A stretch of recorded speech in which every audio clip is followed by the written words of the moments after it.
호질, 연암 박지원. 범은 예성문무, 자유지인, 옹룡장맹한 것이어서 천하에 대적할 자가 없다.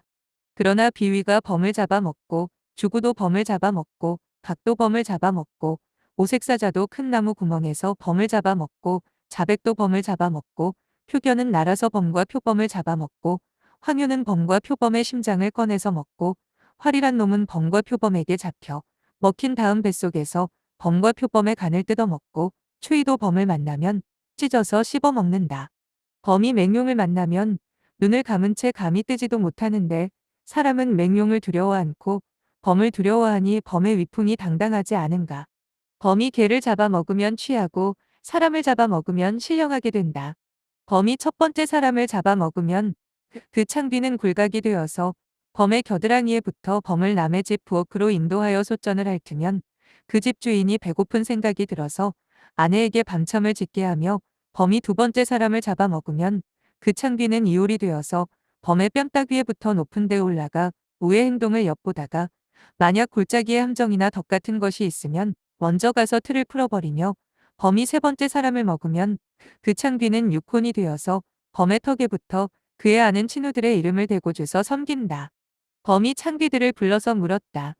날이 벌써 저무는데 어디서 먹을 것이 없을까? 굴각이란 것이 나선다. 내가 간밤에 점쳐보니 뿔 달린 것도 아니고 날개 돋친 것도 아니고 머리 새까만 놈이 눈길에 비틀비틀 성긴 발자국을 내며 꼬리는 뒤통수에 붙어서 꽁무니를 가리지 못하는 것입니다. 이올이란 것이 나선다. 동문에 먹을 것이 있는데 그 이름은 의인이 입으로 백초를 머금어서 고기가 향기로울 것이며 서문에 먹을 것이 있는데 그 이름은 무인이 백신을 섬기노라 날마다 목력하여 몸이 깨끗할 것입니다. 청컨대 이 두 가지 중에서 고기를 택하옵소서. 범은 수염을 거스리고 녹이 띈 소리로 의라는 것은 의이다. 의심나는 것을 가지고 사람을 치료하면서 해마다 수만 명을 죽게 만들고 무라는 것은 무이다. 신을 속이고 백성을 유혹해서 해마다 수만 명을 죽게 한다. 수많은 망령들의 노여움이 두 것들의 뼈까지 스며들어 금잠으로 화했을 것이다. 독해서 먹을 수 있겠느냐. 라고 했다. 육혼이란 것이 나선다. 저기 숲속에 고기가 있지요. 인간 의담에다 충심을 품고 품행이 깨끗하고 예약을 받들어 지키며 입으로 백가의 말씀을 외고 마음의 만물의 이치를 통달하였으니 이름은 석덕지유라. 배양체반하여 오미가 고루 갖추어 있습지요. 범은 눈썹을 축히고 침을 흘리며 하늘을 쳐다보고 만족해서 웃고 말했다. 짐이 듣고자 하니 잘 아뢰어라. 창비들이 다투어 범에게 천거해서 뇌까린다. 이름이량의 돌을 유자가 일관했고 오행이 상생하고 육기가 서로 펴나가는 것을 유자가 인도하니 먹을 것 중에 이보다 좋은 것이 없는가 하옵니다. 범은 갑자기 서운한 기색으로 변해서 아주 못마땅한 어조로 말한다.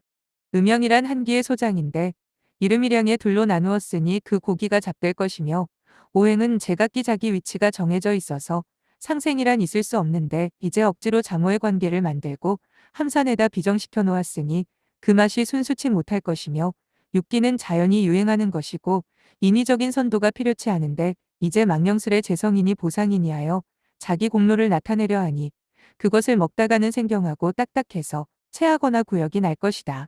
정나라 어느 고을의 벼슬을 탐탁하게 여기지 않는 학자가 살았으니 북곽선생이었다. 그는 나이 40에 손수 교정해낸 책이 10,000권이었고 또 육경의 뜻을 구현해서 다시 저술한 책이 15,000권이었다.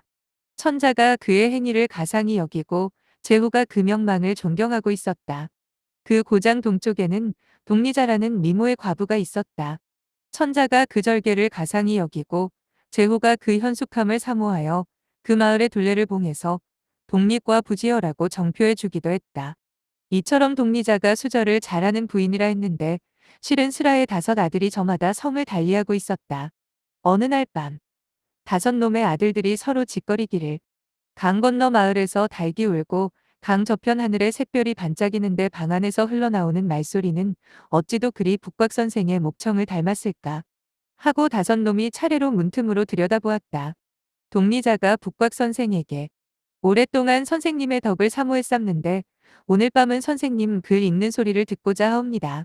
라고 간청하매 북곽선생은 옷깃을 바로잡고 점잖게 앉아서 시를 읊는 것이 아닌가. 원앙새는 병풍에 그려 있고 반딧불이 흐르는데 잠 못 이뤄. 저기 저 가마솥, 세발, 솥은 무엇을 본떠서 만들었나. 흐냐라. 다섯 놈들이 서로 속은대기를. 북곽 선생과 같은 점잖은 어른이 과부의 방에 들어올 리가 있겠나. 우리 고을의 성문이 무너진 데에 여우가 사는 굴이 있다더라. 여우란 놈은 천년을 묵으면 사람 모양으로 둔갑할 수 있다더라. 저건 틀림없이 그 여우란 놈이 북곽 선생으로 둔갑한 것이다. 하고 함께 의논했다. 들으니 여우의 머리를 얻으면 큰 부자가 될 수 있고, 여우의 발을 얻으면 대낮에 그림자를 감출 수 있고, 여우의 꼬리를 얻으면 애교를 잘 부려서 남의 고임을 받을 수 있다더라. 우리 저놈의 여우를 때려잡아서 나눠 갖도록 하자. 다섯 놈들이 방을 둘러싸고 우르르 쳐들어갔다. 북곽 선생은 크게 당황하여 도망쳤다. 사람들이 자기를 알아볼까 겁이 나서 모가지를 두 다리 사이로 들이받고 귀신처럼 춤추고 낄낄거리며 문을 나가서 내닫다가 그만 들판의 구덩이 속에 빠져버렸다. 그 구덩이에는 똥이 가득 차 있었다. 간신히 기어올라 머리를 들고 바라보니 뜻밖의 범이 길목에 앉아 있는 것이 아닌가. 범은 북곽 선생을 보고 오만상을 찌푸리고 구역질을 하며 코를 싸쥐고 외면을 했다. 어허, 유자여. 더럽다. 북곽 선생은 머리를 조아리고 범 앞으로 기어가서 세 번 절하고 꿇어앉아 우러러 앓은다. 호랑님의 덕은 지극하시지요. 대인은 그 변화를 본받고 제왕은 그 걸음을 배우며 자식된 자는 그 효성을 본받고 장수는 그 위엄을 취하며 거룩하신 이름은 신령스런 용의 짝이 되는지라. 풍운이 조화를 부리심에 하토의 천신은 감히 아랫바람에 서옵나이다. 범은 북곽 선생을 여지없이 꾸짖었다. 내 앞에 가까이 오지 말아라. 내 듣건대 유는 유라 하더니 과연 그렇구나. 내가 평소에 천하의 악명을 죄다 나에게 덮어씌우더니 이제 사정이 급해지자 면전에서 아첨을 떠니 누가 곧이 듣겠느냐. 천하의 원리는 하나뿐이다. 범의 본성이 악한 것이라면 인간의 본성도 악할 것이요. 인간의 본성이 선한 것이라면 범의 본성도 선할 것이다. 너희들의 떠드는 천소리 만소리는 오륜에서 벗어난 것이 아니고 경계하고 권면하는 말은 내내 사강에 머물러 있다. 그런데 도회지에 코 베이고 발꿈치 잘리고 얼굴에도 자자질하고 다니는 것들은 다 오륜을 지키지 못한 자들이 아니냐. 포승줄과 먹실, 도끼톱 같은 형구를 매일 쓰기에 밥과 겨를이 나지 않는데도 죄악을 중지시키지 못하는구나. 범의 세계에서는 원래 그런 형벌이 없으니 이로 보면 범의 본성이 인간의 본성보다 어질지 않느냐. 범은 나무와 풀을 씹지 않고 벌레나 물고기를 먹지 않으며 강술처럼 좋지 못한 것을 즐기지 않고 젖이나 알처럼 자질구레한 것들은 참아 먹지 못한다. 산에 들어가면 노루와 사슴을 사냥하고 들판에 나가면 마리소를 사냥하되 아직 구복에 누를 끼치거나 음식 때문에 송사를 일으킨 적이 한 번도 없으니 범의 도야말로 어찌 광명정대하지 않으랴. 범이 노루나 사슴을 먹으면 너희들이 범을 미워하지 않다가도 범이 마리소를 먹으면 원수라고 떠들어대더구나. 아마도 노루와 사슴은 사람에게 은혜를 끼치지 않지만 말이나 소는 너희에게 공이 있어서 그런 것이 아니냐. 그러면서도 너희들은 말이나 소가 태워주고 일해주는 공로도 다 저버리고 사랑하고 충성하는 생각까지 다 잊어버리며 날마다 푸주간이 미어지도록 이들을 죽이고 심지어는 급불과 갈기까지 하나도 남기지 않더구나. 게다가 우리들의 노루와 사슴까지도 토색질하여 우리들로 하여금 산에서 먹을 것이 없고 들에서 끼니를 굶게 하였었다. 그러니 하늘로 하여금 공평하게 처리하도록 한다면 너를 먹어야 하겠느냐, 아니면 놓아주어야 하겠느냐. 대체 제 것이 아닌데 취하는 것을 도적이라 하고 생을 빼앗고 물을 해치는 것을 적이라 하나니 너희가 밤낮으로 쏘다니며 팔을 걷어붙이고 눈을 부릅뜨고 노략질하면서 부끄러운 줄 모르고 심한 놈은 돈을 불러 형님이라 부르고 장수가 되기 위해서 제 아내를 살해하였은즉 다시 윤리도덕을 논할 수도 없다. 뿐 아니라 메뚜기에게서 먹이를 빼앗아 먹고 노예에게서 옷을 빼앗아 입고 벌통을 맞고 꿀을 따며 심한 놈은 개미 새끼를 젖담아서 조상에게 바치니 잔인무도한 것이 무엇이 너희보다 더하겠느냐. 너희가 일을 말하고 성을 논할 적에 걸핏하면 하늘을 들먹이지만 하늘의 소명으로 보자면 범이나 사람이나 다 같이 만물 중에 하나이다. 천지가 만물을 낳은 인으로 논하자면 범과 메뚜기, 노예 벌개미 및 사람이 다 같이 땅에서 길러지는 것으로 서로 해칠 수 없는 것이다. 그 선악을 분별해 보자면 벌과 개미의 집을 공공연히 노략질하는 것은 홀로 천지간의 거대한 도둑이 되지 않겠는가. 메뚜기와 누이의 미천을 약탈하는 것은 홀로 인과 의의 대적이 아니겠는가. 범이 일찍이 표범을 안 잡아먹는 것은 동료를 참아 그럴 수 없어서이다. 그런데 범이 노루와 사슴을 잡아먹은 것이 사람이 노루와 사슴을 잡아먹은 것만큼 많지 않고 범이 마소를 잡아먹은 것이 사람이 마소를 잡아먹은 것만큼 많지 않으며 범이 사람을 잡아먹은 것이 사람이 서로 잡아먹은 만큼 많지 않다. 지난해 관중이 크게 가물자 백성들이 서로 잡아먹은 것이 수만이었고 전해에는 산동의 홍수가 나자 백성들이 서로 잡아먹은 것이 수만이었다. 그러나 사람들이 서로 많이 잡아먹기로야 춘추시대 같은 때가 있었을까. 춘추시대의 공덕을 세우기 위한 싸움이 열의 일곱이었고 원수를 갚기 위한 싸움이 열의 셋이었는데 그래서 흘린 피가 천리에 물들었고 버려진 시체가 100만이나 되었더니라. 범의 세계는 큰 물과 가뭄의 걱정을 모르기 때문에 하늘을 원망하지 않고 원수도 공덕도 다 잊어버리기 때문에 누구를 미워하지 않으며 운명을 알아서 따르기 때문에 무속과 의학의 간사에 속지 않고 타고난 그대로 천성을 다하기 때문에 세속에 이에 병들지 않으니 이것이 곧 범이 예성한 것이다. 우리 몸의 얼룩무늬 한 점만 엿보더라도 좋기 문체를 천하에 자랑할 수 있으며 한자 한치의 칼날도 빌지 않고 다만 발톱과 이빨의 날카로움을 가지고 무용을 천하에 떨치고 있다. 종이와 유주는 효를 천하에 넓힌 것이며 하루 한 번 사냥을 해서 까마귀나 솔개, 청마구리, 개미 따위에게까지 대공을 남겨주니 그 인한 것이 이루 말할 수 없고 굶주린 자를 잡아먹지 않고 병든 자를 잡아먹지 않고 상복 입은 자를 잡아먹지 않으니 그 이로운 것이 이루 말할 수 없다. 불이 나기 짝이 없다. 너희들이 먹이를 얻는 것이여. 덫이나 함정을 놓는 것만으로도 오히려 모자라서 새그물, 노루망, 큰 그물, 고기 그물, 수레 그물, 삼태 그물 따위의 온갖 그물을 만들어냈으니 처음 그것을 만들어낸 놈이야말로 세상에 가장 재앙을 끼친 자이다. 그 위에 또 가지각색의 창이며 칼 등 속에다 화포란 것이 있어서 이것을 한번 터뜨리면 소리는 산을 무너뜨리고 천지에 불꽃을 쏟아 벼락치는 것보다 무섭다. 그래도 아직 잔악을 뿌린 것이 부족하여 이에 부드러운 털을 쪽 빨아서 악교에 붙여 붓이라는 뾰족한 물건을 만들어냈으니 그 모양은 대추씨 같고 길이는 한치도 못 되는 것이다. 이것을 오징어의 시커먼 물에 적셔서 종횡으로 치고 찔러대는데 구불텅한 것은 세모창 같고 예리한 것은 칼날 같고 팽팽한 것은 활 같아서 이 병기를 한번 휘두르면 온갖 귀신이 밤에 곡을 한다. 서로 잔혹하게 잡아먹기를 너희들보다 심히 하는 것이 어디 있겠느냐. 북곽 선생은 자리를 옮겨 부복해서 머리를 제삼 조아리고 아뢰었다.